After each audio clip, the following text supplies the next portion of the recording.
Today's video is super simple and long overdue. And by long overdue, I mean I have 4 videos and this is not one of them. So that's why it matters. So we're going to immediately hop into the equipment section and we're going to talk about commanders today.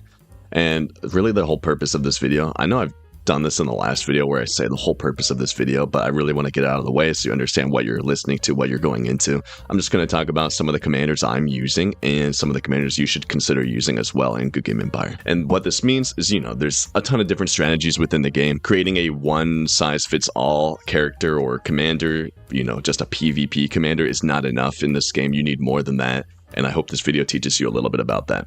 So starting off, let's go to the very end here. As you can see, I've got travel cost commanders, and you might be wondering why I have that. And anyone who's level 70 or around my area absolutely understands the whole purpose of this. When you become a higher level, what you do every night or every morning is you station your troops. And as you can see here, I'm not a big whale. I'm only 6 million might, so I only have maybe a couple 100,000 troops stationed everywhere. But what you're going to be doing a lot when you're a higher level in this game is stationing your troops all the time. And this costs a lot of coins. I think about 500,000 coins for every 100,000 troops, something around there, maybe a little bit less, maybe a little bit more, depends on what level your meat troops are, but you need a travel costs commander. So if we go over here and start to look at the effects of it, as we can see here, it gives me a 100% army travel cost reduction, meaning that it costs 0 coins for me to actually send this commander. And all that really means is that whenever I click, oh, I want to support someone in my alliance, obviously I can't do that here, but if I wanted to station to another castle and I didn't want it to cost anything, I would use a travel cost. Sadly, it does not look like I have any available, so I can't really demonstrate that, but you get the concept. Pretty much when I want to station troops, it costs 100% less. It's just free. And when you're moving around troops a lot, as you can see, I only have 16.3 million coin. And you usually would think, oh, that's a lot. Like, why are you worried about it? Who cares? It's just a couple 100,000. It stacks up big time, to the point where you could be spending tens of millions of coins per week just stationing your troops around. So that's really why I have that there. Moving on, we have the Honor Commander. The reason I have this in the list, let alone in my archive, is because, like I said, I'm a much smaller player. Take a look here. I'm barely top 1,000, and there are some big whales I gotta watch out for with over 200 million might. So how does someone like me actually survive in the game? Well, it's by being annoying, to be honest. As you can see here, I have 0 honor. Also, check out that turkey decoration. I actually really like that decoration, that look item. Moving on though, I have 0 honor. So that means whenever I attack someone who even has just a tiny bit of honor, for example, if I wanted to attack my neighbor here, I would already get 300 honor. And they only have 872, which is already a small amount. But if I were to attack them with this honor commander attached, it would give me a huge spike of honor. So if we take a look here, the commander, you can earn up to 150% extra honor per attack. In other words, if I attack someone for maybe 300 honor or so, I'd actually get 600, maybe 750 honor out of them. And this is just huge for wars, especially when there are big players attacking you and they're just going insane. Having as little honor as possible and stealing their honor when they're stationed elsewhere, something like that, when their castle's open, when gates are open, there's a huge variable of things that could open up an opportunity to take as much honor away from them as possible. And I've done this before. If you're in the Goodgame Empire Discord channel, you'll know that I have posted battle reports of taking over 1,200 honor at once. So having an honor commander in here is actually just such a helpful commander. And I have 2 of them, solely because if I want to send 2 attacks at once, just in case, it's always nice to have a backup. Moving forward, we have the Destruct Commander. This is just a backup one. This one's not even that necessary, to be honest, but there are some opportunities to attack in this game where you can actually destroy what they have, and this helps for very long wars.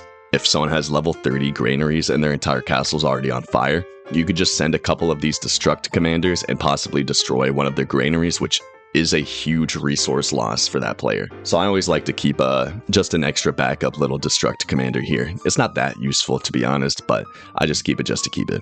Then we have the Better Equipment Commander. This is really useful only early on. This is really useful if you're actually still looking for commanders and still looking for good decoration. This is really good for when you're still looking for equipment itself. So, 100% bonus. There's so many other bonuses. There's flag bonuses. There's bonuses in your actual commander themselves, the hero themselves, that's what I meant to say.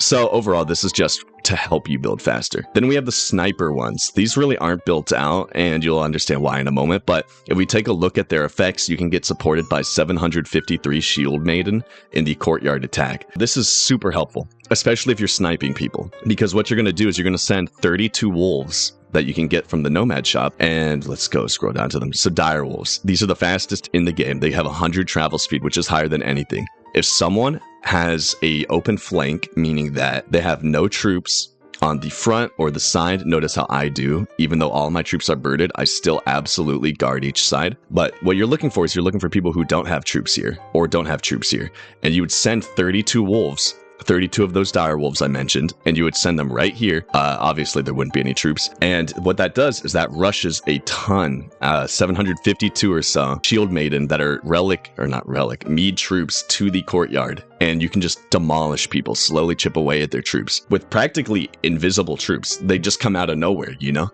If you find that exploitation, it's so nice to get free attacks, because all you're losing are 32 dire wolves, but in reality you're actually having 800 or so troops attacking this person's courtyard. So having a couple sniper, I only have 3 here, but having a couple sniper ones built out is actually just such a good idea. I have a con one. This one's entirely up to you. I only have this solely for the fact that I would get more con tokens when I'm actually grinding a con camp.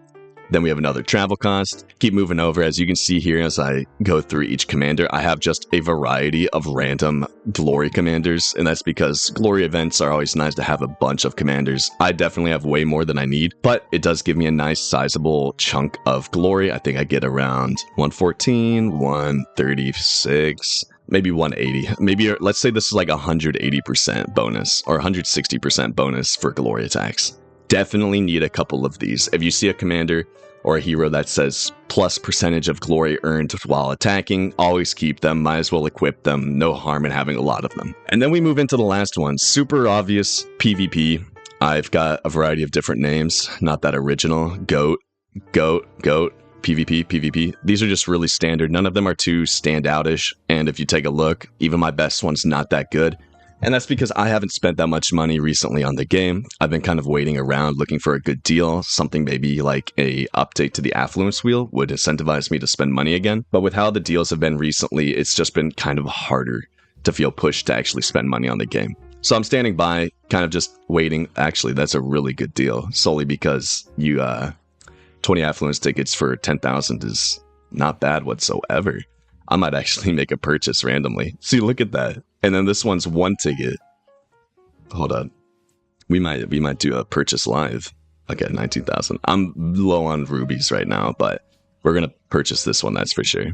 Boom. Back to the main purpose of the video. You can see here that I have a lot of PvP commanders, and it's good to have these, especially for at least the first 10, because you're going to be sending a lot of train hits on Nomad Camp. And what that means is you just want to have a strong, at least average, hopefully above average, group of heroes and group of commanders that you can just send so that you can autofill and send on all of these nomad camps. That really is the whole purpose of having this many PvP in the first place, is they just apply to everything, you know? Well, I hope this video helped you guys out a little bit, taught you a little bit more. I know there's more commanders in here that I should probably have, or I could consider having. I know there's someone in my alliance who has a slow commander, so they purposefully built a commander that's going to be as slow as physically possible. And this is helpful just for mind games, because in a war, you're gonna see a red horn on you, and you're gonna go, oh my gosh, I need to worry about this. I need to check this out. I need to prepare. And the reality is that if it's a slow commander, that could be a 24-hour horn. It's just maybe 2 troops, so you never actually have to worry about it. But because it's there, it's just annoying, and it's just annoying enough that it's worth keeping there, because you know it's gonna piss them off, and you know it's gonna ruin their time.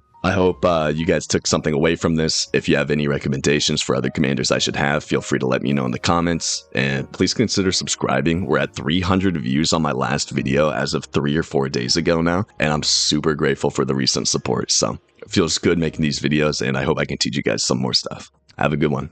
Bye.